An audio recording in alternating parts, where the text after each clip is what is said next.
ṣe rí ibi tí ọ̀rọ̀ Mohbad máa já sí, in fact ó ní agbára. Ṣebí gbogbo wa la mọ̀ lọ́ọ̀yà bàbá Mohbad Sansitu. Ẹ wò ó, mo fẹ́ kẹ́ wá lọ gbọ́ ohun tó ní arákùnrin yìí ṣe lórí ọ̀rọ̀ Mohbad yìí àti ìwọ tó ń fi ojú bàbá Mohbad rí. Ẹ wò ọ̀rọ̀ yìí pọ̀ bàjẹ́.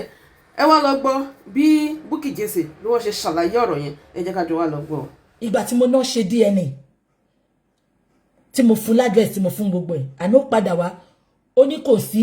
ó ní àdírẹ́sì yẹn ò exist. Ó mú bàbá Mohbad mọ́lẹ̀, ó mú bọ̀dá Ayọ̀ mọ́lẹ̀, ó wá ní kó má jẹ́ kí n gbọ́ ọpẹ́. God bless that lady in America tó ra mọ́tò fún bàbá. Àṣọ tí ń gbowó wọ́n sọ fún mi pé kò gbowó pọ̀fẹ́ ló fẹ́ ṣe. Tó bá kọ lẹ́tà lásán àgbà 5 million 7 million 10 million. Ìjọ táṣìírí máa tú sí mi lọ́wọ́ mo tún sáré bọ́ta ṣe bó jẹ́ kí n bò wọ́n ni wípé káwọn èèyàn má lọ bínú sí mi ò kọ́ má lọ sọ pé mo kọ́kọ́ update ṣe gbogbo yẹn rántí mo ṣàwà jáde tán gbà tí mo jáde yẹn náà ṣe rántí pé African TV gbàtà ní kí bàbá Mohbad le ṣe rí anything tí n bá ti wá update níta ẹ jẹ́ kí n ja yín sí lálẹ́ mo ti sọ behind the scene kí n tó wá update ẹ̀ síta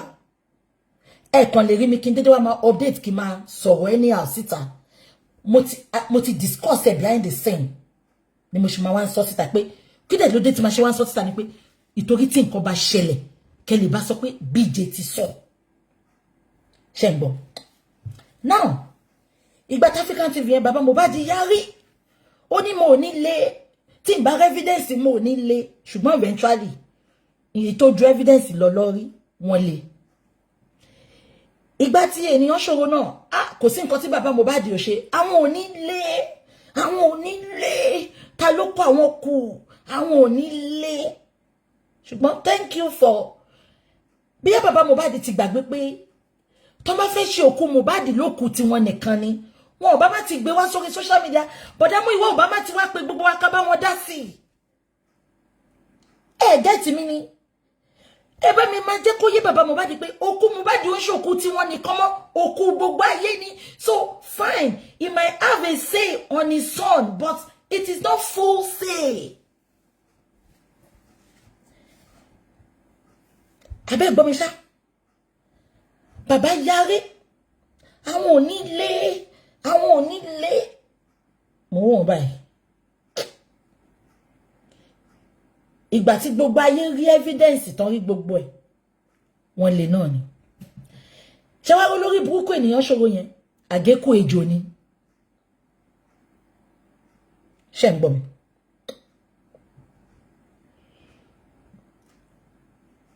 Sansitu níwájú Ọlọ́run àti ènìyàn ìgbà tá ti rí ọwọ́ tí ènìyàn ṣòro ń gbé tá rí pé gbogbo àwọn tó jẹ́ kó pè sí corona kò pè wọ́n gbogbo nǹkan kò ní ṣe èèyàn kan ọwọ́ advice mi ń jọ náà ṣé ń gbọ́ mi mo wà lórí fóònù pẹ̀lú èèyàn kan a ṣe 3-way call wọ́n ní ó yìí kú nurse ó yìí pèèyàn báyìí tán máa gbé wá ẹni ó yìí pèèyàn báyìí tán máa gbé wá kẹ̀ wọ́n náà wọ́n ti fẹ́ ṣe close up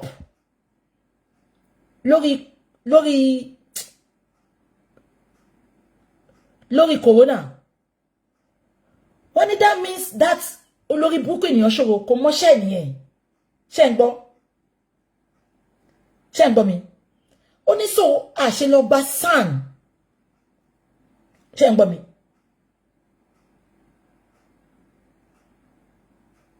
ṣé ń gbọ́ ó ní àṣẹ lọ gba SAN ẹsẹ̀kẹsẹ̀ tó sọ̀rọ̀ yẹn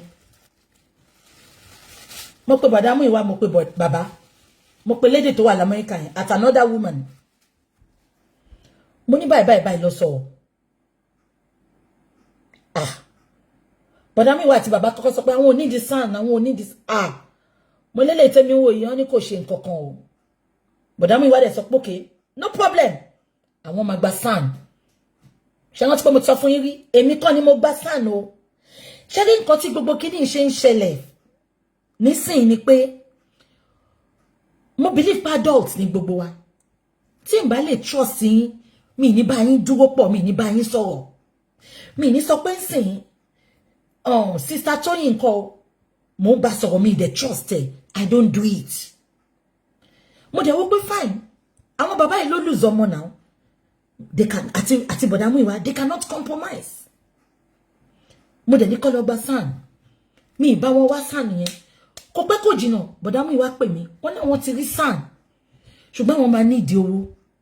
ṣé gbogbo yín rántí ìgbà yẹn la fi ní kashi GoFundMe ṣé ń gbọ́ mi o mo ní ìgbà tí bọ̀dá Múyìwá pè mí pé àwọn ti rí SAN mo ní ta ni SAN náà because I ask questions mo kàn jẹ́ nìkan mo kì í ṣòfin tótó ìtorí ìgbà táwọn olórí burúkú kan sọ pé èmi máa ń control bàbá Mohbad go lè bọ́ síta kan sọ pé BJ máa ń control àwọn I don't call him ask him I don't call him gbogbo information tẹ́ bá gbọ́ lẹ́nu mi mo gbọ́ láti ìta ni àwọn èèyàn mo wá fún mi ni I don't call bàbá Mohbad bí a ti bá ti rí pé ibi tí bàbá yìí ń lọ ó ti ń wọnú kòtò ni máa ń pè wọ́n ẹni kí bàbá wa sọ pé mo máa ń control àwọn I don't I respect him mo ní sọ pé torí ọmọ ẹ kú àbí torí à ń gbèjà ẹ kí wọ́n I don't dominate people I am not domineering get that into your empty skulls I don't ẹlòbìnrin náà àwọn tó ti bá mi ṣe dáadáa I don't control people I allow people to do their own thing tí n bá rí pé o fẹ́ ṣìnà ni ma ní no don't do it that way but kí wọ́n máa control adults I don't do it ask anybody now bọ̀dá Múyìwá mo ní bọ̀dá Múyìwá ìbọlẹ̀ ti rí SAN yẹn bọ̀dá Múyìwá láwọn Google ẹ̀ ní ipé kí n lọ wo àwọn Google ẹ̀ ní pé gbà táwọn dẹ̀ Google ẹ̀ àwọn rí ṣẹ́rí bọ̀dá Múyìwá I am so much disappointed in him because ṣẹ́rí mo máa ń sọ kí ní kọ́ ẹ wò mí dáadáa o it is not me Ọlọ́run ni o àti bàbá àti bọ̀dá Múyìwá mi ní kẹ́ máa sọ̀rọ̀ fún mi but gbogbo àwọn public as far as I'm concerned the public believed in me. They trust me. So, as far as I'm concerned, èmi ni mo represent public. So, tẹ́ bá wá ń parọ́ fún mi. Ó máa jẹ́ nǹkan tó máa ń bà mí nínú jẹ́. Ṣé ń gbọ́ mi? Ṣé dẹ̀ rí téèyàn bá wà straightforward sáwọn èèyàn. Tẹ́ bá wá ń parọ́ fẹ́ nìyẹn. Ọlọ́run má jẹ́ kọ́rọ̀ yín dàbí ọ̀rọ̀ Fina. Ẹni tó bá lékun méjì àpòfò ẹ jẹ́ kí n máa sọ̀rọ̀ mi lọ bọ̀dá Múyìwá wá sọ fún mi pé àwọn Google ẹ̀ ni mo dẹ̀ lọ ka nípa máa ní lóòótọ́ mo rí pọ́n ní mo rí gbogbo nǹkan tó ti ṣe lédè tó wá l'Amẹ́ríkà yẹn pè mí lédè yẹn sọ pé BJ ṣé o mọ ẹni yóò hàn sí Nàìjíríà o mo ní wọn náà gbórúkọ lọ Google ẹ̀ mi mọ̀ rí o Google èmi náà wò ó bọ̀dá Múyìwá dẹ̀ láwọn làwọn wà àṣé Gúrẹ́ksì ló introduce Shittu sí bọ̀dá Múyìwá mi tètè mọ̀ ṣé ń gbọ́ mi tètè mọ̀ pé Gúrẹ́ksì ni ó late kí n tó mọ̀ àti gbéṣẹ́ fún Shittu lọ kí n tó mọ̀ ìjọ tí mo dẹ̀ mọ̀ níwájú Ọlọ́run àti ènìyàn mo pe Gúrẹ́ksì lẹ́sẹ̀kẹsẹ̀ tí Gúrẹ́ksì bá wà bí kó bọ́ta kó wá máa já mi wọ́n ní Gúrẹ́ksì iṣẹ́ wo ni Shittu ṣe fún yín tẹ́ fi introduce Shittu sí bọ̀dá Múyìwá ibi iṣẹ́ táwọn wà ń gbà kan ibi iṣẹ́ táwọn ti ń ṣiṣẹ́ ń gbà kan àwọn ní problem kan Shittu ló jà fáwọn ọwọ́ mi bá bọ́ mo ní so Shittu ló jà fún yín Shittu ò ṣiṣẹ́ fún mi rí mo dẹ̀ wò pé a ti wà nínú ẹ̀ already mo dẹ̀ ń wò tèmi pé well gbogbo yín wà bẹ́ẹ̀ ẹ jẹ́ ká máa ṣe lọ mo dẹ̀ ń fọ̀ kankan lọ mo rí tí gbogbo yín sọ pé BJ but you came out and gave us your word pé ṣé wọ́n ti gbogbo yín BJ ṣe bó bọ́ta tó sọ pé Shittu is good Shittu is good ẹ jẹ́ kí n sọ reason tí mo fi sọ bẹ́ẹ̀ lẹ́ni ṣé nígbà tá bẹ̀rẹ̀ justice yẹn tá ti gbéṣẹ́ fún Shittu ṣé ń gbọ́ mi mo wá pé bàbá ń jọ kan ṣé ń gbọ́ mi sorry Shitu pé bàbá ńjọ́ kan ìgbà tá ti bẹ̀rẹ̀ iṣẹ́ yẹn ẹ fi ra yín sípò mi o gbogbo ẹ̀yin tẹ́ ń wò mí Shitu sọ fún bàbá pé kí bàbá bọ́ta kan lọ bẹ̀ Fálànà ṣé rántí ìgbà tá ti sọ̀rọ̀ Fálànà ṣé gbogbo yín rántí tí bàbá fi bọ́ta tán bẹ̀ Fálànà táwọn èèyàn ń bú wọn pé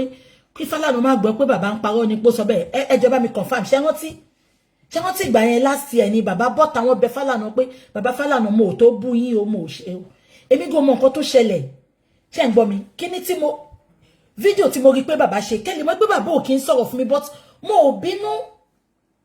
mi ìbínú pé bàbá ò kí ń sọ̀rọ̀ fún mi well lie káwá kan make sure pé he is in the right path because he is vulnerable ká make sure pé àwọn tó fojú jọ̀rẹ́ ṣùgbọ́n tó jọ̀tá ni wọ́n ò súnmọ́ wọn àwa kan guide bàbá ni not guiding with mouth, guiding with supporters, people that will support financially, guiding him with kó má bá lọ ṣìṣẹ̀gbé because ìgbà tí bàbá kọ́kọ́ bẹ̀rẹ̀ sí ní rí fèmí ẹ̀ mo lè parọ́ fún yín ọpẹ́lọpẹ́ Ọlọ́run àtàwa díẹ̀ ta súnmọ́ bàbá ò bá ti give kò bá ti má sí justice mọ́ àbí kò yé yín now ẹ jẹ́ kí n máa sọ lọ bàbá ti jáde ńjọ́ yẹn wọ́n ti ṣe fídíò yẹn ìgbà tó ṣe fídíò tó mú wá pè wọ́n mo ní bàbá kí ló dé tẹ́ ló sọ pé bú Fálànà mo ní bú Fálànà nǹkan tẹ́ kàn sọ ní pé ó dùn yín pé lu yín ni Fálànà ti wá mo ní ta ló wá sọ pé bú Fálànà ṣé ń gbọ́ mi o ẹ fi ra yín sípò mi o mo fẹ́ kẹ́ judge mi o ìtọ́jú gbogbo yín sọ pé mo sọ fún yín pé Shitu dá ẹ máa gbọ́ bàbá wá sọ fún mi pé Shitu pé àwọn ipe bàbá Mohbad tó bá fẹ́ jẹ́ kí n ìbá yín continue láti máa wá justice fọmọ yín ẹ máa bọ̀ lọ́fíìsì ńsìnsìn bàbá dẹ̀ láwọn lọ sọ́fíìsì ẹ̀jọ́ yẹn bàbá nígbà táwọn máa débẹ̀ ó ní Fálànà sọ pé ẹ bú òun Fálànà wọ́n ní kí n má gbaṣẹ́ yín pé ẹ bú àwọn mi ìdẹ̀lẹ̀ tẹ bá dẹ̀ fẹ́ yẹ kí n continue iṣẹ́ yẹn ẹ máa bọ́ táǹsì ẹ máa lọ bẹ̀ Fálànà tẹ bá ti bẹ̀ ẹ fèyí tó kù lẹ̀ fún mi èèyàn kọ́kọ́ lè sọ pé kí n má gbaṣẹ́ yín ẹ jọ̀ọ́ bá mi kọ̀ǹkọ̀ tó bá yẹ pé yín lọ sọ yẹn fún ṣe máa believe pé Shitu máa gbà bọ̀dẹ̀ ẹ sọ fún mi bí bàbá ṣe sọ yẹn no ẹ dá mi ló ẹ kò má wò mí tó bá yẹ pé yín lọ sọ orú nǹkan bẹ́ẹ̀ yẹn fún ṣe máa believe pé Shitu máa gbà bọ̀dẹ̀ ẹni tó dìde sọ fún bàbá pé kí bàbá lọ bẹ̀ Fálànà pé Fálànà ní kó má ṣiṣẹ́ ipe ṣùgbọ́n ṣe ń gbọ́ ipe ṣùgbọ́n tí bàbá bá ti bẹ̀ Fálànà ńkọ́ òun máa ṣiṣẹ́ bàbá ipe kọ́kọ́ lọ bẹ̀ bàbá told me bí bàbá dẹ̀ ṣe sọ yẹn inú mi dùn mo ní bàbá máa yín fẹ́ ṣiṣẹ́ o máa yín fẹ́ ṣiṣẹ́ o ẹ sọ fún mi ṣé tẹ́ bá wà ní shoes mi kí lẹ máa ṣe máa doubt ẹ ni àti ìgbà yẹn mo dẹ̀ dúró lórí pé máa yín fẹ́ ṣiṣẹ́ ṣé gbogbo yín rántí but ìgbà táwa ní kí bàbá máa lọ sọ́dọ̀ Shitu ṣé gbogbo yín rántí a ní kí bàbá má dá lọ ṣé rántí gbogbo yẹn má bá mi kọ̀ǹkọ̀ o a ní tí bàbá bá fẹ́ lọ máa rí Shitu a ní kí Mommy Rich Grace àti Best Scholar máa tẹ̀lé wọn but unfortunately Best Scholar because of his position and his job Best Scholar ò lè tẹ̀lé wọn àwa ní òkè kí Mommy Rich Grace máa tẹ̀lé wọn Mommy Rich Grace ń lọ sí corona ni ṣé ń gbọ́ mi àwa la sọ pé kí Mommy Rich Grace má tẹ̀lé wọn lọ sọ́dọ̀ Shitu ipe kó lè má ṣojú àwa public ń bẹ̀ ẹ bá mi confirm tẹ́ bá wọn tí tán bá dẹ̀ ni mo parọ́ ká gbé gbogbo ègúnú bíbélì lẹ́sìn ká má fi gbéra wa ṣe pé ṣé ń gbọ́ mi so gbogbo ilé tí Mommy Rich Grace ń bọ́ta tó wá ń sọ pé is either Shitu or nothing she should take a several seat and keep short. Ẹ jẹ́ kí n máa sọ̀rọ̀ mi lọ ṣé ń gbọ́ mi àwa la sọ pé kí Mommy Rich Grace lọ rí ṣojú wa níbẹ̀ because kí dẹ̀ ló fi sọ pé a sọ pé kó lọ ṣojú wa níbẹ̀ ni pé Jésù kan tó bẹ̀rẹ̀ corona wọ́n ti débẹ̀ èmi ò mẹ́pà àwọn èèyàn fún wọn lówó mọ́tò mi mẹ́pà ń transfer owó sí wọn èmi kàn fi pé ẹni tó ní passion fún ọ̀rọ̀ ọmọ ọlọ́mọ báyìí ok ẹni yìí Jésù ni Jésù kan tó sọ̀rọ̀ kan Jésù kan tó sọ̀rọ̀ kan Bible verse mo no ke ẹ jẹ́ ká trust ẹni yìí náà ẹ jẹ́ kó ṣàṣojú wa ńbẹ̀ ṣé kí n shock yín ẹ jẹ́ n shock yín lálẹ́ gbogbo ẹ̀yin tẹ́ ń sọ pé BJ ń pàṣẹ fún bàbá ẹbí bàbá Mohbad bàbá gangan fẹ́ connect mi mọ́ Shittu kí n máa bá Shittu sọ̀rọ̀ mo ní I don't need it I don't need it I don't want to talk with anybody let me just do my own mi fẹ́ I don't ẹbí bàbá ẹni ṣe mo parọ́ mi bá Shittu sọ̀rọ̀ rí láyé mi ẹni kí bàbá wa já mi ẹ pé Rich Grace gangan kó wá já mi so gbogbo ẹ̀yin tẹ́ sọ pé Bukky like kó máa control no but àmọ́ ìwà gan sọ fún mi BJ ẹ jẹ́ ká connect yín mọ́ Shittu kẹ́ máa bá sọ mo ní no ẹ kò jẹ́ kí n máa ṣe tèmi ṣé ń gbọ́ mi mọ́mí Rich Grace dẹ̀ lọ ṣé rí now ẹ jẹ́ kí kọ́kọ́ parí ti Shittu mo wá rí pé ìgbà tá bẹ̀rẹ̀ ọ̀rọ̀ yẹn bá ṣe gbé case fún Shittu mo rí pé a lot of nǹkan Lady America yẹn kò ń ṣe lawyer o ṣùgbọ́n she hold a very high post in America so she ó ní opportunity láti interact mọ́ lawyer ọlọ́pàá ó ní opportunity láti mọ àwọn professionals l'America tó máa ń sọ nǹkan fún ṣé ń gbọ́ mi bá ṣe gba Shittu kò pẹ́ kò jìnnà Lady America yẹn pé bàbá ó ní kó sọ fún Shittu pé tí ọlọ́pàá ò bá fẹ́ fún wa ní justice òun máa sanwó private investigate torí ẹ̀ máa ń wo gbogbo yín tẹ́ bá ń sọ̀rọ̀ gbogbo advice tẹ́ máa ń kọ fún wa lórí social media gbogbo ẹ̀ láti sọ fún Shittu àti bàbá Shittu gbà ẹ jẹ́ kí n máa sọ lọ lady yẹn pé bàbá Mohbad ó ní kàn sọ fún Shittu ipò òun máa gba ìtọ́ máa rí gbogbo nǹkan máa sọ pé kàn gba private investigator lady yẹn sọ pé òun máa gba private investigator ipò òun máa sanwó ó ní since tọ́lọ́pàá ò fún wa ní justice ìgbà tí Shittu máa dá girl yẹn lóhùn ó ní kò lè work in Nigeria ó ní kó gbàgbé àwọn ò ní ìdí ẹ máa dìímú o because gbogbo yín máa sọ pé BJ sáré bọ́ta tẹ́ bá mọ nǹkan tí mò ń rẹ̀ dí ọ̀nì àní gbogbo yín sẹ́ẹ̀ ti da justice irú ṣé ń gbọ́ mi ṣá Shittu sọ pé kò need ẹ máa gbọ́ ìgbà tá gba Shittu ìgbà tí Shittu mess up ní corona ńjọ́ yẹn even before kí tí Shittu mess up ní corona ìjọ́ kan VDM jáde àṣírí Ìyábọ̀ tí tún gbà yẹn VDM jáde VDM sọ pé àwọn boys mẹ́ta tó wà nínú mọ́tò iṣẹ́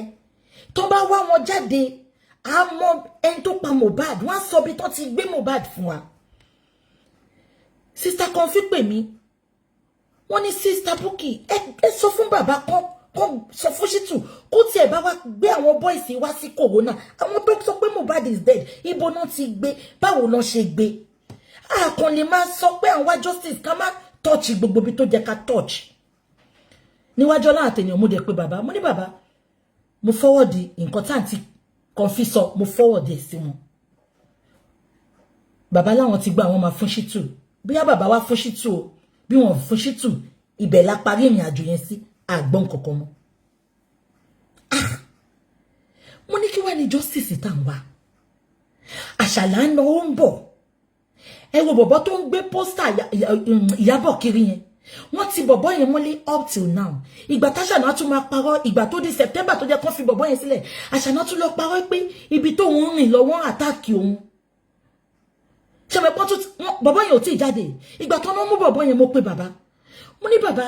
ẹ sọ fún Shittu àwọn olórí burúkú tàṣàná náà wọ́n ń bú bàbá Mohbad lójoojúmọ́ wọ́n ń ṣépè fáwọn tiwa náà kò sẹ́ni tó arrest àwọn pípù yìí ẹ wo bọ̀bọ̀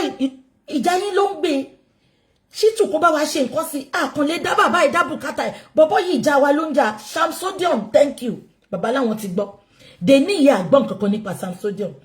ẹbí Gùrẹ́sì ojoojúmọ́ ni mò ń pe Gùrẹ́sì ìgbà kan pé báwo ni bọ̀bọ̀ yìí ìyàwó ẹ̀ nǹkan wọn ní kò tí ì níyàwó because èmi rò pé ká máa support ìyàwó ẹ̀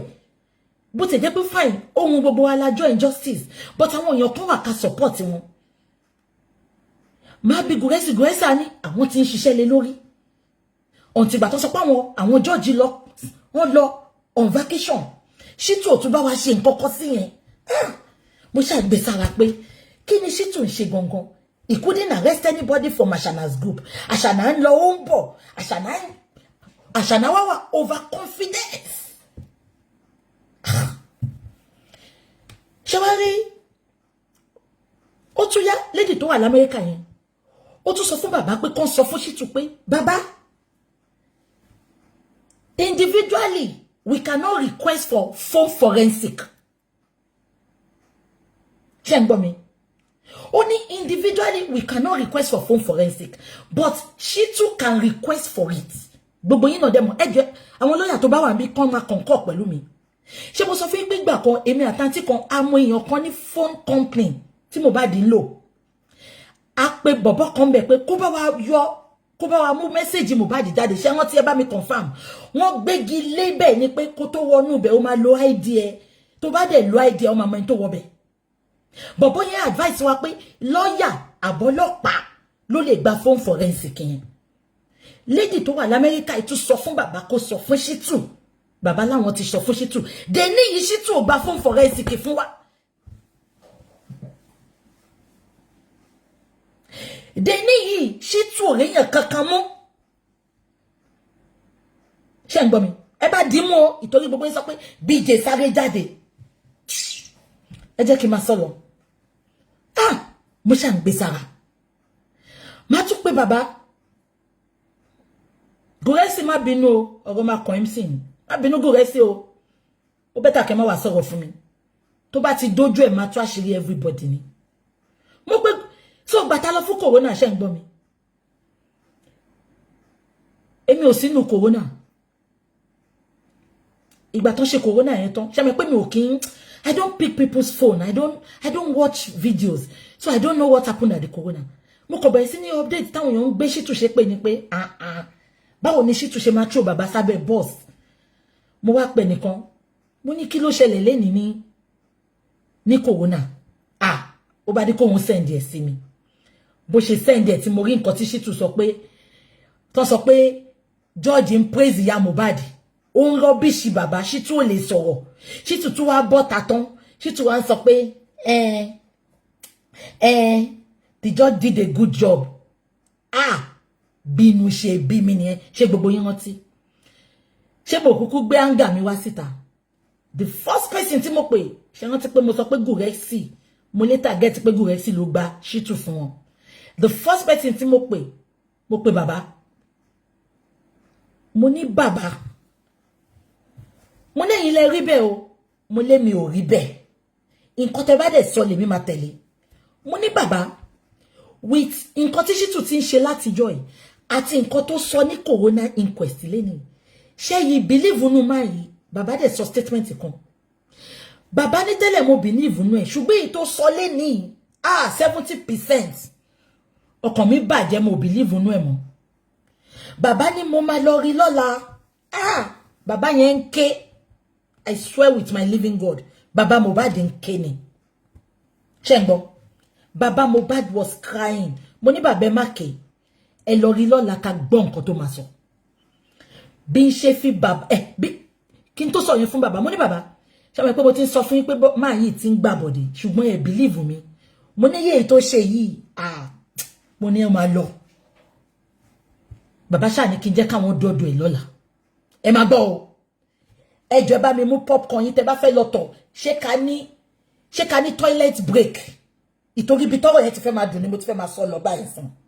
ṣé fẹ́ ní toilet break ẹ confirm ṣé ní di toilet break abẹ́ fẹ́ lọ yàgbẹ́ ṣé kí n fún yín break kẹ́ lọ yàgbẹ́ kẹ́ padà wá ẹ yàgbẹ́ ẹ sure ká máa sọ lọ okay bí ṣe bá bàbá sọ̀rọ̀ tán ṣé ń gbọ́ mi the next person tí mo pè was Gúrẹ́sì gbogbo ẹ̀yin lórí Bukky tẹ́ sọ pé Bukky ló ń pàṣẹ èmi máa ń fọ̀rọ̀ máa ń béèrè ọ̀rọ̀ lọ́wọ́ àwọn èèyàn náà báwo lẹ ṣe rí kíní yìí sí I don't control people because èmi gangan mo kórìíra kéèyàn pàṣẹ fún mi at my age. So nǹkan tí n bá lè gbà mo ní ṣe fún yàn. Ẹsẹ̀kẹsẹ̀ mo pe Gurexy. Mo ní Gurexy.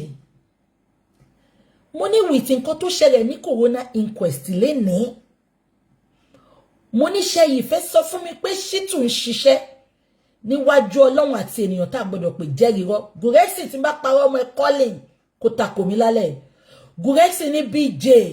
with nǹkan tí mo rí lálẹ́ Shittu ti gbà bọ̀dẹ̀. No, kò sẹ́ni tó lè bá mi sọ. Ó ní Shittu ti gbà bọ̀dẹ̀. I have been seeing some signs, but mo kàn ní kí n fún ní benefit of doubt ni. Thank you,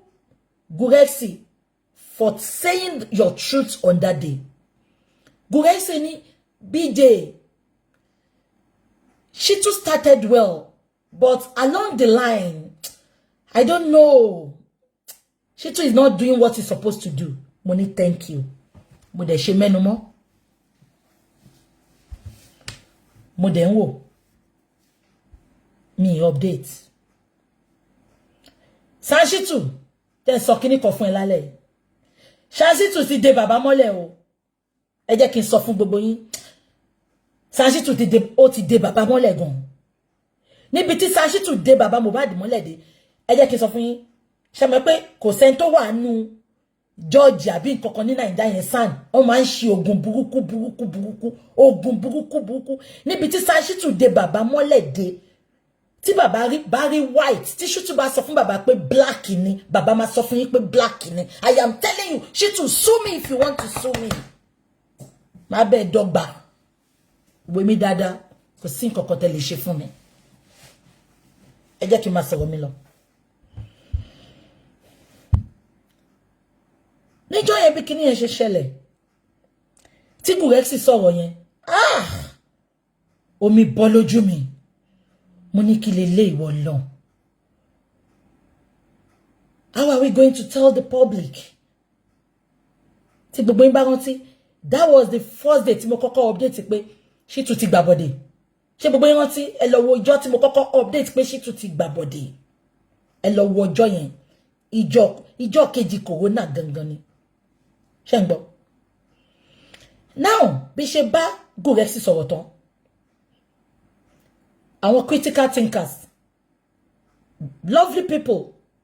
táwọn náà bá gbà bọ̀dẹ̀ o, because mo mọ̀ pé gbogbo wọn náà lè straightforward. I cannot vouch for them all, because bí ṣe wà ń sìn gan, wọ́n ti jẹ́ kẹ́rù àwọn èèyàn bà mí. But critical thinkers, mo gbúrò wọn, mo rí pọ́n ṣe dáadáa, mo ti join wọn rí, I'm always praying for them, even tí n bá join wọn. Mo pe Daddy York. Mo ní kó bá mi pe àwọn critical thinkers because mo ní number wọn. Mo ní bá mi join àwọn tó bá lè join. Wọ́n pe àwọn bí 5. So bí 5 or 6 wọ́n pe wọn sórí call join. Ṣé ń gbọ́ mi? Daddy York tẹ́ bá ń wò mí, ẹ já mi o. Àbí àwọn àti 80 70 ó dà bá wọn náà wà ńbẹ̀ join. En tó bá wà ńbẹ̀ ẹ jọ̀ọ́ ẹ lè já mi tí bá ń parọ́. Mo ní kó join gbogbo àwọn critical thinkers ká ṣe call. Mommy Rich Grace náà wà ńbẹ̀. Bó ṣe pé àwa bí 5 àbí 6 ni mi rántí mọ́. Mo ní nǹkan tó ṣẹlẹ̀ lẹ́ni ní corona. Mo ní kí ni gbogbo yín rí sí. Gbogbo wọn dákẹ́. Wọ́n mí kanlẹ̀. Mo ní anyway, nǹkan tí mo kàn fẹ́ sọ tẹ́ bá ní mo ń pàṣẹ fún yín o. Ẹ jọ̀ọ́ nítorí Ọlọ́run. Give or take, Shittu àti gba over 100 million lọ́wọ́ bàbá Mohbad. Ẹ bá mi calculate. Ìgbà tá gbà ó ló máa gba 25 million. Adẹ kó fún kò dín. Kò mọ́jọ́ 5 million, kò mọ́jọ́ 10 million, kò mọ́jọ́ give or take. Tí ó bá ti gbà tó 100 million, àti máa súnmọ́ 100 million. Yes. Tọ́n bá ní mo parọ́ kan gbé bọ́n ṣe náwó síta. Because mo mọ̀ pé ìgbà tá kọ́kọ́ gbà 25 million ló gbà lọ́wọ́ wa. 25 million. Yes. 25 million. Lóní kọ́kọ́ lọ mú wá. Ṣé ń gbọ́ mi? So bí ṣe pé ìgbà tí gbogbo wọn sọ̀rọ̀, mo wá ní kó má bínú o. Mo ní má rò bí pé mo ń pàṣẹ fún yín o. mo ní ẹjọ́ mo mọ̀ pé gbogbo yín lẹ ń dá owó yìí mo ní mo fẹ́ bẹ̀ yín ní nǹkan kan ni mo ní mo mọ̀ pé orí platform gbogbo yín ló ti máa ń dá owó yìí mo ní ẹjọ́ mo fẹ́ bẹ̀ yín ní nǹkan kan ni mo ní ẹ má fún Shittu lówó kankan mọ́ gbogbo wọn ní kí ló dé mo ní Shittu ti gbàbọ̀dé ẹni ta ló kọ́kọ́ dá mi lóhùn Mommy Rich Grace ló kọ́kọ́ ta pẹrẹpẹrẹ mọ́ mi BJ no BJ no BJ don't say that BJ don't say that èmi kéré mo máa ń calm down fẹ́yàn wọ́n ṣe ní kí n má sọ bẹ́ẹ̀ BJ lè sọ bẹ́ẹ̀ the man is working the man is doing a lot mo wá rí pé àwọn bíi méjì náà nínú àwọn justice ńjọ́ yẹn wọ́n ní BJ ní sùúrù ẹ̀jẹ̀ mi Tinubu ti bí mi mo ní no Mommy Rich Grace ṣáà ló dúró fún Shittu ńjọ́ yẹn mo rántí dáadáa àwọn tó kù kàn sọ pé BJ ní sùúrù ìgbà tó pọ́jọ́ mi fẹ́ máa pọ̀ jù Mommy Rich Grace bá sọ pé ókè á ti gbọ́ àní fún lówó mọ́ àṣọ ń tàn mí ni ìgbà tí máa pé bàbá lọ́jọ́ kejì mo ní bàbá ṣe ti lọ rí Shittu wọn ni ẹ máa wo Shittu yìí o àwọn olórí burúkú ó lè jọ ọmọ tí yín kẹ́ máa ṣe yamayama ìgbà tí bàbá lọ rí Shittu ṣe gbọ́ nǹkan tí Shittu sọ Shittu ní ẹ jẹ́ kí CTC jáde kinní kan mo ti gbàgbé ibì kan ṣé wọ́n ti gbà tí Shittu lọ prosecute ṣé wọ́n ti gbà tán sọ pé wọ́n ti fi Naira Marley àti Sam Larry sílẹ̀ ṣé gbogbo yín rántí lady tó wà l'Amẹ́ríkà yẹn bá pè mí jọ́nà pé wọ́n fẹ́ gbé another appeal wọlé o ipe wọ́n fẹ́ gbé DSS lọ sí court gbogbo èèyàn nílàkàyè máa gbọ́ o Shittu máa ń fi ẹ̀tẹ́lẹ̀ ó máa palàpalàpà mo ní wá ìtẹ́ fẹ́ gbé DSS lọ sí court mo ní DSS ti sọ pé àwọn Naira Marley àti Sam Larry ò jẹ̀bi why tí Shittu ń sọ fún bàbá Mohbad pé káwọn Shittu káwọn lọ appeal mo ní ṣé nǹkan tó ẹ bá mi bí àwọn ó dàbí mo sọ láàrin àwọn kùtìkùtì kàtígbà yẹn mo ní ṣé nǹkan tó kọ̀ wá kù nìyẹn ni mo ní ẹ fi àṣànà sílẹ̀ ẹ fi gbogbo important things sílẹ̀ ẹ tún fẹ́ lọ máa appeal DSS madam no 5 DPP thank you very much DPP ni wọ́n máa lọ san 5 wọ́n máa kó 5 million fún Shittu kó tún lọ appeal yẹn wọ́n dá sínú gbó ni ẹ bá mi bí Shittu why tí Shittu ṣe ń sọ pé Naira Marley àti Sam Larry ló pa Mohbad why tó ṣe sọ pé kó má fi wọ́n sílẹ̀ ṣíṣe pẹ̀tẹ́rì ló ń ṣiṣẹ́ fún ni ẹ wá sọ pé mo ń sọ pé ṣe pẹ̀tẹ́rì ó fi ẹ̀tẹ́lẹ̀ àwọn tó wà nulé witness ó fi wọ́n lẹ̀ ó wá ń lé Naira Marley àti Sam Larry kiri Shittu make it make sense Shittu ẹ wá ní wọn ò gbàbọdè kò ṣe DSS ẹ má bínú DPP ní ó jẹ́ kẹ́ ti mọ̀ mo ti sọ fún mo go against pé kó má sanwó yẹn kó má appeal ṣùgbọ́n wọ́n gbẹ̀yìn mi lọ so tẹ́ bá ń gbọ́ ní tí bàbá sọ pé a kì í sọ a lot fún BJ àwọn lára àwọn nǹkan tó kì í sọ fún mi nìyẹn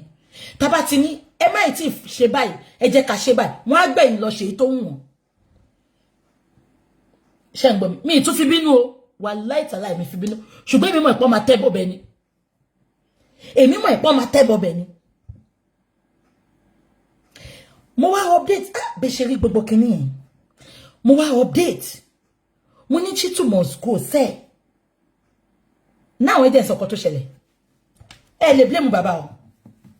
bàbá is vulnerable mo sọ fún yín pé ojú lásán kọ́ ni Shittu fi ń bá bàbá sọ̀rọ̀ náà gbà tí bàbá lọ rí Shittu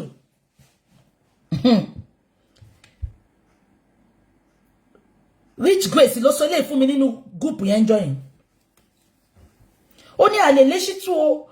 àbí ṣán ti lọ rí Shittu mi ìrántí mọ́ mo ṣàwọn tí wọ́n ní ìgbà táwọn dọ́dọ̀ Shittu yes wọ́n lọ rí Shittu ẹ máa gbọ́ o bàbá Mohbad Ọlọ́run akó yín yọ ńbẹ̀ tẹ́ bá dẹ̀ mọ̀ pé ìfẹ́ ṣe DNA mọ́ bàbá Mohbad Ọlọ́run kò sẹ́ni tó máa bá yín jà o ẹ kàn jẹ́ ká wá ní peace ká máa lọ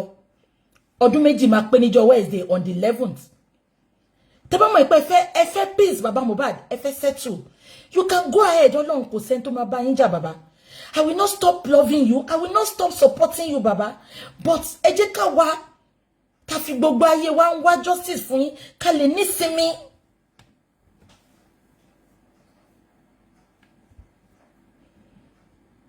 ṣé ń gbọ́ mi ìgbà tí mọ́mí Rich Grace máa sọ̀rọ̀ ìgbà tó pé Ṣítù ní kọ́ wá gbé fáìlì wọn ò ṣiṣẹ́ fún bàbá mọ́ Ṣítù ṣáà dá sírọ̀fù fún wọn ní ṣá ìgbà tí bàbá lọ bá pé kí ló tó ṣe máa sọ̀rọ̀ bẹ́ẹ̀ yẹn ń court Ṣítù dá sírọ̀fù ó ní kí bàbá bá lọ òun ò ṣe mọ́ kí gbogbo wọn get out kọ́ máa rí òun fín mo ní ó sọ bẹ́ẹ̀ mo ní ikú ló máa pa á mo ní àwọn wo ló ń halẹ̀ mọ́ mo ní public ló fún lówó tó bá ti bèrè owó lọ́wọ́ bàbá Mohbad tí bàbá Mohbad bá ti ń bẹ̀ pé kò sówó a máa sọ fún bàbá Mohbad pé go to the public like you they will contribute for you.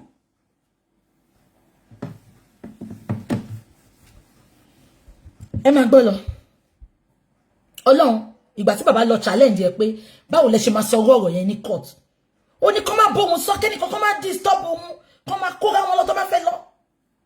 yes inú bí mi mo tún gbé sára ẹ má gbọ́ o mo ṣàdákẹ́ ìtorí gbogbo yín tẹ̀ sọ pé fídíò kì í ní sùúrù mo ń wò mo dákẹ́ mo ń wò Lady America yẹn á pè mí Ṣítù ò ṣe nǹkan kan àní lady yẹn ló tún máa ń sọ fún Ṣítù nǹkan tó máa ṣe wọ́n á tún tán lady yẹn wọ́n láwọn ti gbọ́ àwọn máa lọ ṣe wọn ò ní ṣe nǹkan kan tí gbọ́ nǹkan kan so mo ṣàdákẹ́ ìgbà tí mọ́mí Rich Grace ta ní kó lọ ṣojú wa ń bẹ̀ tó ní no lè ṣe yẹn o I believe that inú jìn ẹ má bínú ẹ̀yin tẹ́ wà Naija o tí n bá trust many of you mọ́ wọ́n ti show mi ni o ẹ má bínú ó take me time láti update fún mọ́mí Rich Grace but mo ní no if I should keep quiet nǹkan máa bàjẹ́ gan. Let me shock you all now. I told my few sisters that we talk mo ní mi rí bẹ́ẹ̀ ṣe lè sunkún tó mi ní bọ́tà wá ṣe show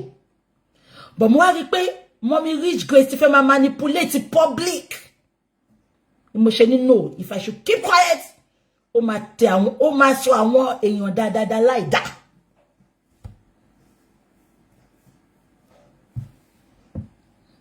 ṣé ń gbọ́ mi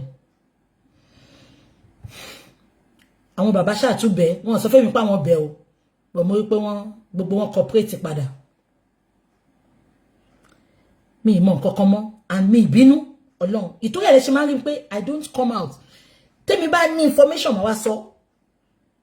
tí bá dẹ̀ rí pé nǹkan tó fẹ́ pa yín lára máa wá sọ fún gbogbo yín náà wọ́n sọ̀rọ̀ fún mi mọ́ mi ìdẹ̀bínú wà láìtàlá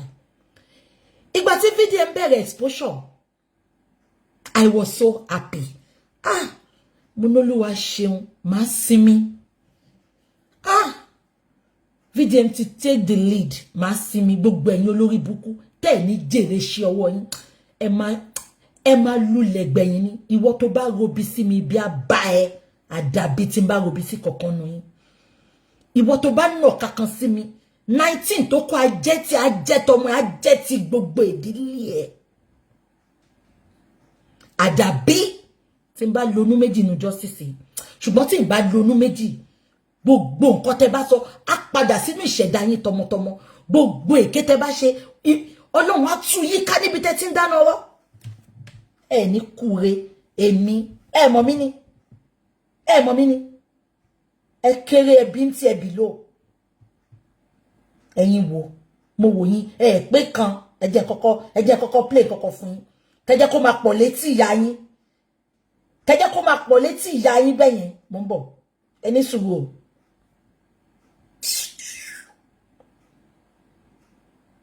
ẹ bá mi gbọ́ kíni ń bọ̀ kẹ́kọ̀ọ́ ẹ máa gbọ́ wọ́dí sí yẹn o. bí òde ẹnìkan ò jọba bí òdàdé ìlú òtòrò tíátà ti fi tọjọ́ máa le àwọn ọmọ kan ò fẹ́ wálé bí ó wálé wọn òkúta támọ́lẹ̀ kọ sílẹ̀ ló padà ìkókó lé màrífín ìpè kan lè tẹ̀rí ìpè kan bá màrífín Ọlọ́run fẹ́. ẹ gbọ́ márùn-ún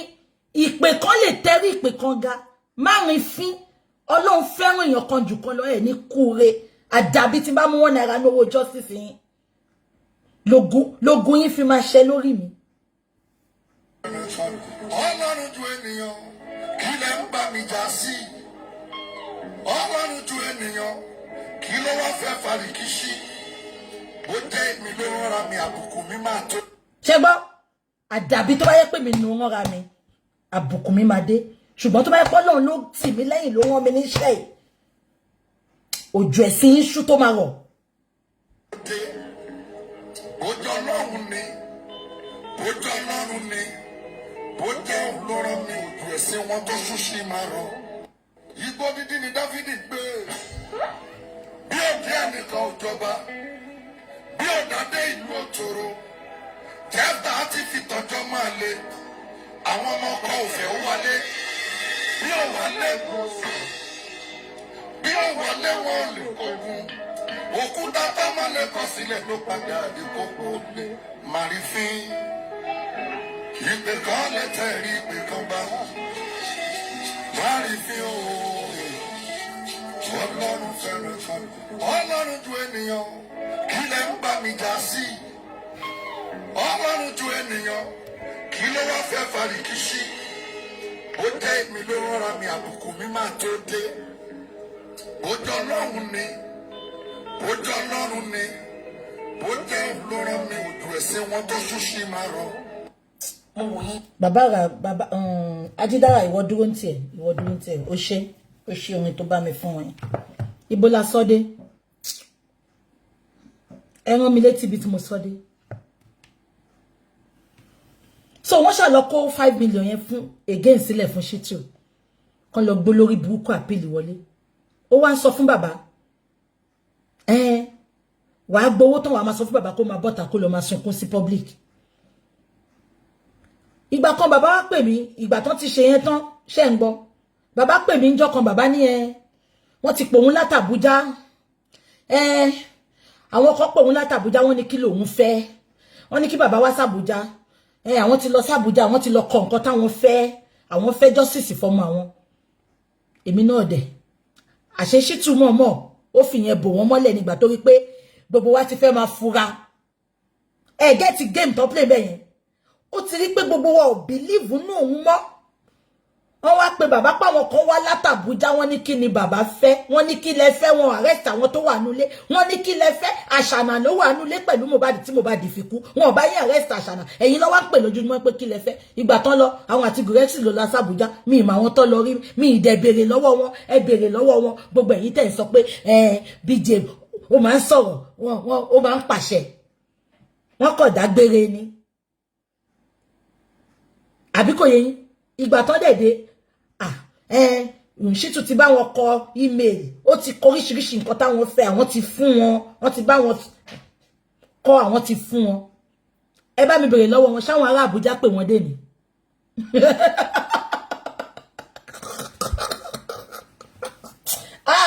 Gaima ni Shitu Gaima tẹ́ bá ti ráwọn tójú wọn ti rí bí orí oko yẹn ẹ ti mọ̀ wọ́n ojú wọn tí ò là yẹn tẹ́ bá ti rí ẹni tójú ẹ̀ tí rín láì mú gbó tójú wọn máa dàbí orí oko ẹ ti mọ̀lá tó wà lórí oko yẹn ẹ sá fún wọn tẹ́ bá ń gbọ́ Gaima ó ti rí pé gbogbo wa ti ń condemn òun ó sáré ní kọ́ pé bàbá ó náà ń pe bàbá l'Àbújá ẹ jẹ́ ká máa sọ lọ wọ́n ṣàfihàn kí bàbá mọ́ bẹ́ẹ̀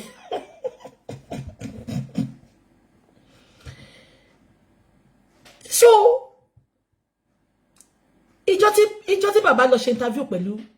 ṣe àwọn pé mo ti sọ fún pé mo ti ń fura ìjọ tí bàbá lọ ṣe interview pẹ̀lú VDM meanwhile kí bàbá tó lọ ṣe interview yẹn èmi ti ń sọ fún bàbá pé bàbá ẹ lọ ṣe interview pẹ̀lú VDM mo ní gbogbo àwọn èèyàn tí wọ́n ti sọ yín dára ìdá wọ́n lẹ́yìn lẹ pa Mohbad wọ́n ní ẹ̀yin lẹ sáré lọ sí mo ní VDM has a big platform mo ní try kẹjẹ́ kí VDM interview yín so that gbogbo ayé lè gbọ́ bí nǹkan yẹn ṣe ṣẹlẹ̀ mo ní àbí ẹ fẹ́ lọ ni bàbá ní àwọn fẹ́ lọ ipe tó bá ti pè àwọn so luckily ńjọ́ yẹn bàbá lọ ìgbà tí bàbá dé ṣé ń gbọ́ mi ẹni sùúrù.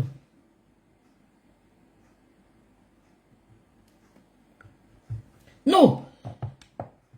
ó dẹ̀ mo sọ pé kí bàbá lọ bọ̀ bàbá ò sọ pé ó máa yá kíákíá bẹ́ẹ̀ yẹn ṣé ń gbọ́ èmi kàn rí bàbá tán lọ ṣe interview yẹn ni inú mi dùn jọ yẹn mo sáré ṣe ẹ̀ but ìjọ́ kejì mo wá pé bàbá mo ní bàbá ẹyẹ ò tiẹ̀ sọ fẹ́ yẹ pé òkò ń bọ̀ mo ní inú mi dùn bí ṣe rí yín ní interview yẹn pé bàbá ní mo ò sọ fẹ́yàn kọ́kọ́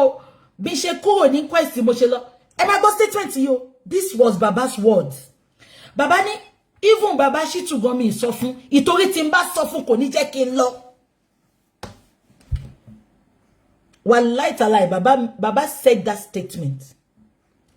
bàbá ní even bàbá Shittu gan mi sọ fún ìtorí tí n bá sọ fún mi kò ní jẹ́ kí n lọ ṣé nígbà tí bàbá sọ̀rọ̀ yẹn mo di ọ̀rọ̀ yẹn sọ́wọ́ ọ̀tún mi mo ní ìgbà tí màtí bàbá sọ̀rọ̀ tán mo wá rẹ́rìn mo ní ó dàbí ó dàbẹ́ àjọ rẹ́rìn bí ṣe drop phone mo lọ jókòó mo lọ relax mo ní kí ni bàbá sọ yìí kò ní jẹ́ kán lọ mo ní so bàbá mọ èèyàn tí màá yìí jẹ́ ṣé kí ṣọ́ọ̀kì yín ṣe rí láti ìgbà tí bàbá ti ṣe interview yẹn ìgbà yẹn mo ti rí pé bàbá ti change I think what Shittu did was ó rí pé bàbá is smart bàbá lè jẹ́ carpenter bàbá ò stupid ó máa sọ fún gbogbo yín o bàbá want to listen to you all but he will do what he wants to do I can tell you that for free àfi tẹ́ bá ṣe lóògùn èmi ò dẹ̀ lè ṣògùn ipe kí bàbá gbọ́rọ̀ sí mi lẹ́nu ìgbà tí ó ń ṣe pé afẹ́ gbowó ń bẹ̀ ẹ gbọ́ mi ṣá bàbá said it that day mo di ọ̀rọ̀ yẹn mú sọ́wọ́ sí mi pé tẹ́ bá sọ fún Shittu kò ní jẹ́ kẹ́ lọ red flag lélẹ́yìí mo ṣàrẹ́rìn inú mi dùn pé bàbá sọ̀rọ̀ ńjọ́ yẹn VDM bẹ̀rẹ̀ exposure VDM sọ a lot bàbá Mohbad mo kọ́kọ́ pè mo ní bàbá ṣe máa ń wo VDM yàtọ̀ sẹ́yìn mo ní ṣe ti rí gbogbo exposure tí VDM ṣe mo ní ìgbà tá ṣe corona tó ń jọ sí Shittu sọ pé ó sọ níjọ́ yẹn pé corona sọ pé ọlọ́pàá ò ṣiṣẹ́ wọn Shittu ò ṣe nǹkan kan lẹ́yìn ìgbà yẹn corona ti tán sí wọn sọ̀rọ̀ kọ́kọ́ moving on ẹ má sọ fún mi pé ẹ fẹ́ jẹ́ káwọn public mọ̀ public are paying the money fine àwọn nǹkan tó wà secretive you might not tell the public but ẹ gbọ́dọ̀ gbé public débẹ̀ because mo rántí gbà kan orí critical thinkers within 2 days wọ́n dá over 20 million they need to know you cannot just keep mute with Iya Rich Grace àti Shittu kẹ́ sọ pé you don't want the public to know you don't need to tell me but update the public. Ìgbà tí mo rí gbogbo update tí VDM ṣe tó tú àṣírí àṣànà tó ṣe mo pè bàbá mo ní bàbá okay a gbọ́ pé Shittu ò ṣe nǹkan kan but gbogbo new exposure yìí mo ní this is evidence fún Shittu láti gbé another nǹkan wọ court eléyìí inú kíní ló wà mo ní irú ṣẹpẹtẹrì DNA tó ṣe Shittu have the right to ask them for the results gbogbo nǹkan tó ní ṣẹpẹtẹrì ṣe nu bẹ̀ yẹn gbogbo group yẹn they need to be petitioned bàbá láwọn ti gbà wọn sọ fún Shittu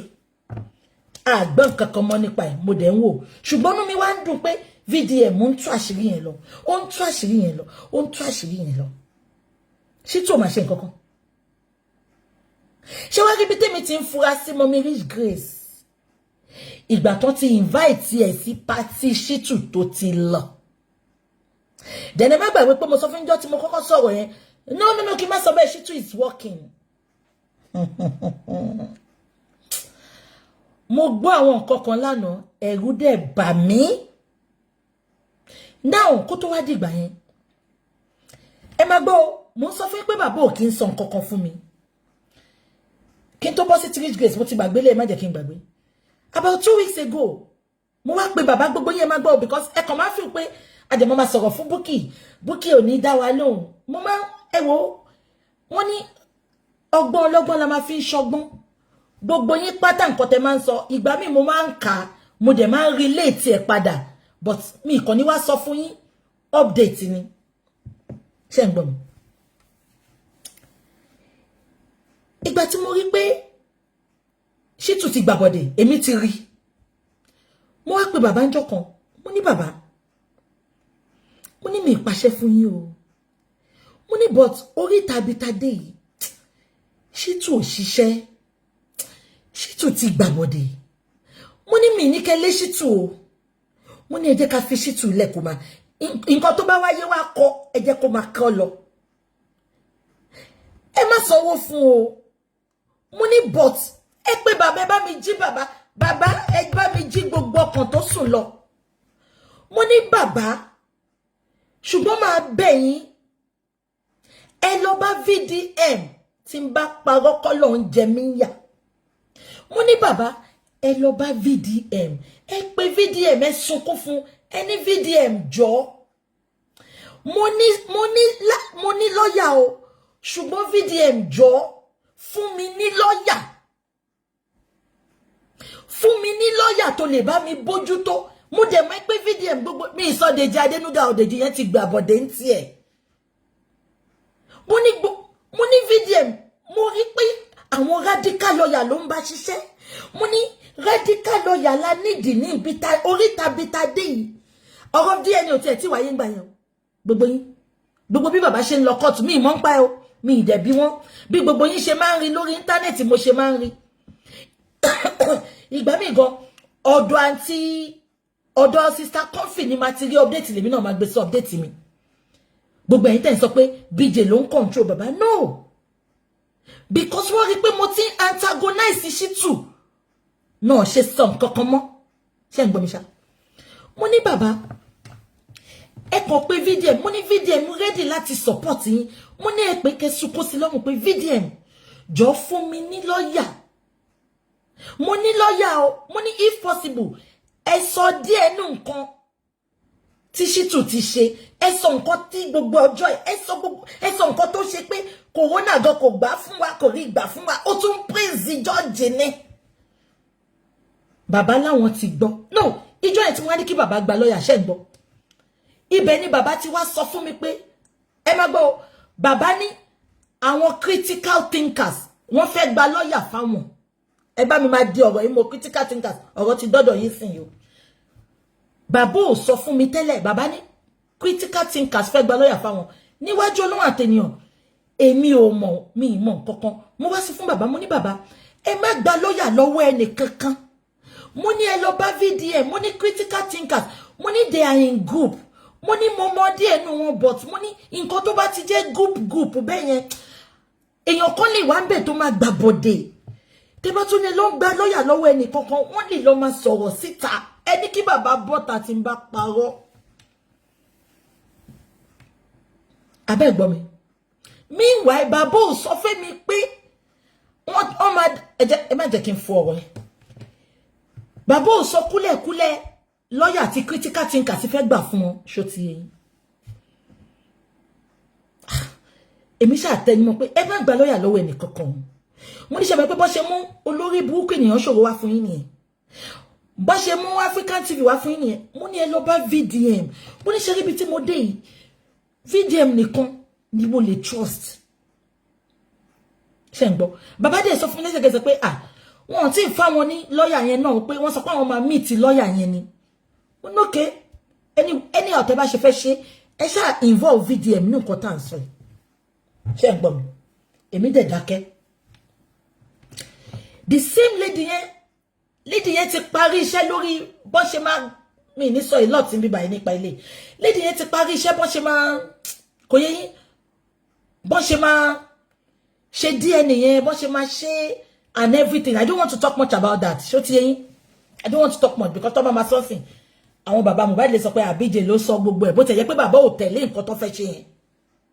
But I don't want to say it here. But that lady tó wà l'Amẹ́ríkà ẹni tó bá gbé ṣe pé èpè apá tọmọtọmọ that lady did a lot. She spent a lot. Ìgbà tí Shittu ò gba kíní gan tí ò lọ gba letter ń kóòtù kó fi gba phone forensic. Lady dìídì lọ sí lady dìídì lọ sọ́dọ̀ àwọn Apple ní Amẹ́ríkà ní pé báwo náà ṣe lè ṣe nǹkan báyìí pé báyìí pé téèyàn bá kú tí family ẹ̀ dẹ̀ ní ìdíkìlẹ Apple láwọn ò lè ṣe fún pé àwọn ló wá sọ fún wọn pé kó sọ fún lawyer lọ́hùn pé lawyer can apply for it in Nigeria yet she tó ṣe.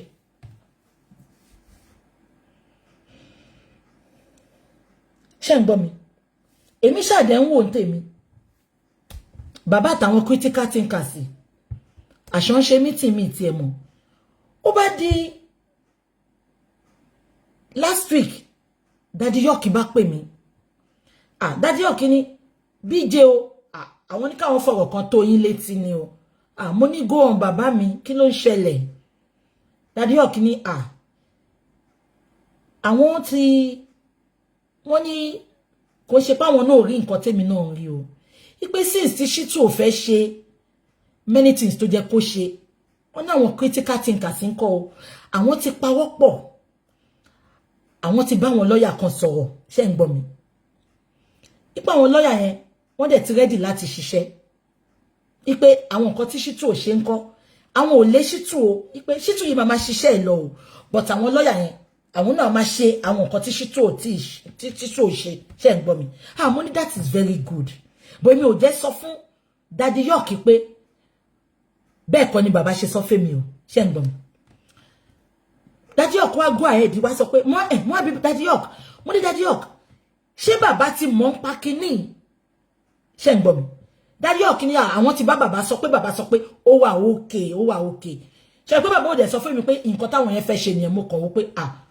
èmi ò dẹ̀ sọ fún mi sọ fún Daddy York pé bàbá sọ báyìí because èmi jẹ́ nìkan mi fẹ́ dájà sílẹ̀ láàrin àwọn èèyàn mo wá ní ó wà okay Shittu Daddy York sọ pé àwọn people yẹn tẹ̀ sọ pé àwọn ò ní gbowó ipe but ọkọ̀ ní káwọn mú 3 million wá fún administration fee àtàwọn nǹkan kan tó máa ṣe ṣé ń gbọ́ mi Daddy York wá ní even àwọn máa ní press conference lẹ́ni pẹ̀lú àwọn lọ́yà yẹn so that people can see it inú àwọn èèyàn dẹ̀ dùn mo ní kíni wọ́n ní àwọn ti update àwọn ti sọ fún yẹn pé inú àwọn èèyàn dùn pé inú bàbá náà dùn ẹ máa gbọ́ o èmi ò kúkú sí ńbẹ̀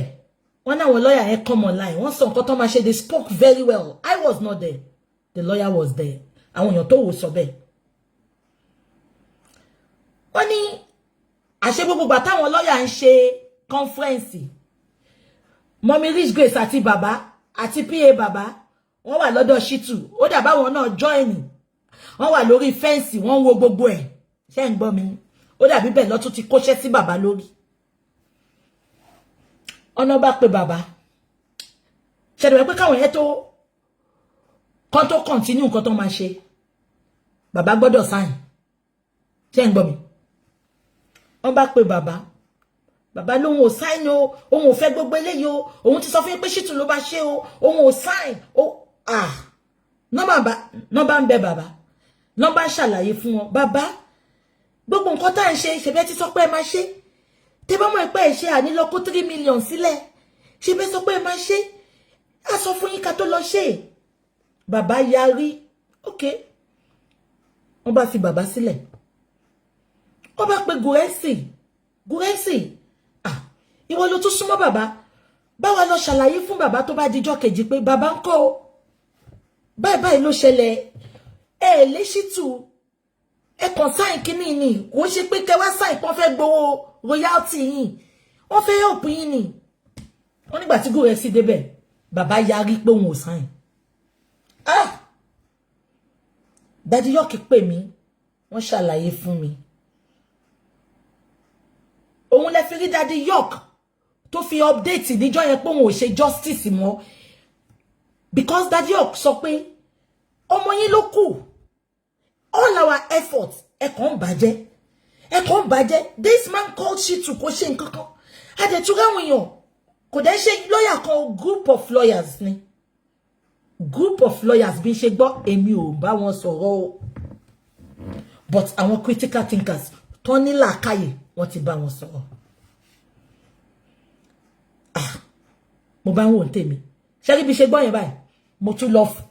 bí ṣe gbọ́ yẹn báyìí mo bá tún bẹ̀rẹ̀ sí ní put update mo wá put update fún Shitu mo wá put update fún Shitu mi ṣá sọ̀rọ̀ ìjọ́ kejì sorry ṣé wá rí bí ṣe put update yẹn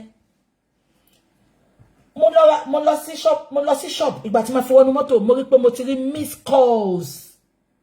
ìgbà tí ma wo miss calls yẹn ó di bàbá Mohbad àti bọ̀dá Múyìwá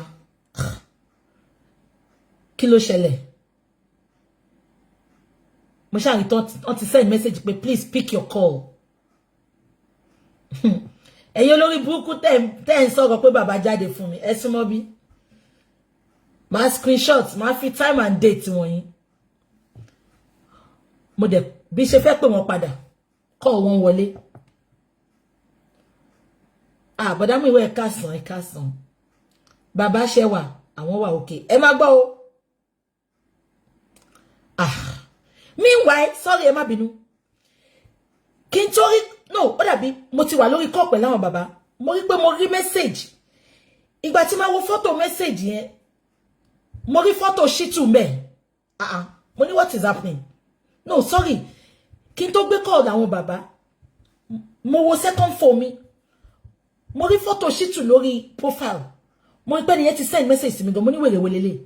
ìgbà tí ma wo message ó jẹ́ Shitu mo pe uncle mi kan tó wà lẹ́kọ̀ọ́ mo ní ẹ gba number yìí ẹ bá mi wo number yìí ṣé number Shitu ni because ìgbà tí mo click ojú photo yẹn mo rí San Shitu ẹni yẹn ìgbà tó máa check number yẹn fún mi ó ní Shitu ló ó ní San Shitu ni number yẹn gbé jáde ìgbà tí ma lọ wo message tẹ́ni yẹn send sí mi ṣé kí n shock yín San Shitu ló send message sí mi màá screenshot gbogbo message yẹn màá gbé sórí wall mi tí n bá parọ́ fún yín lálẹ́ mo kàn ń wo gbogbo àwọn olórí burúkú ènìyàn ṣòro kò ní dá fún gbogbo yín San Shitu send message yẹn pé ènìyàn ṣòro send message sóhun lálẹ́ yìí pé ó sọ pé èmi ń bú òun gbogbo message tó wá kà fún yín yẹn San Shitu ti sọ fẹ́ mi kó tó fún wọn lánsà ṣé mo game tí Shitu play bẹ́ẹ̀ wọ́n fẹ́ gbé mi mọ́ra get any I'm spiritual I am very spiritual ènìyàn ṣòro ló send the message sí Shitu bí ó dẹ̀ kìí ṣe ènìyàn ṣòro I don't know but I have everything I will put it on my platform tí bá ṣe tán with time and date bó ṣe send message sí Shitu send ẹ̀ sí mi pé ẹ jẹ́ kí n kà fún yín onírọ́ ló máa parọ́ mo ń bọ̀ ẹ jẹ́ kí n kà fún yín ẹ fún mi ní 1 minute ṣé gbọ́ ẹ jẹ́ kí n lọ gbé message yẹn síta. Yeah, this is it. Má pe number yẹn síta. Ẹ má jẹ́ kí n pè kí n má hùwà bí fínà. Ti rí ohun tí a mú wá fún wa lénìí ẹ bá wa like ẹ bá wa share ẹ bá wa subscribe sí Orí Òjíṣẹ́ TV ẹ bá wa tẹ notification bell so that a bá tún mú àwọn àkọ̀tun wá fún wa ẹ̀yin lẹ́ kọ́kọ́ máa rí títí di ìgbà tá ó tún máa pàdé lórí Òjíṣẹ́ TV ó dàbọ̀.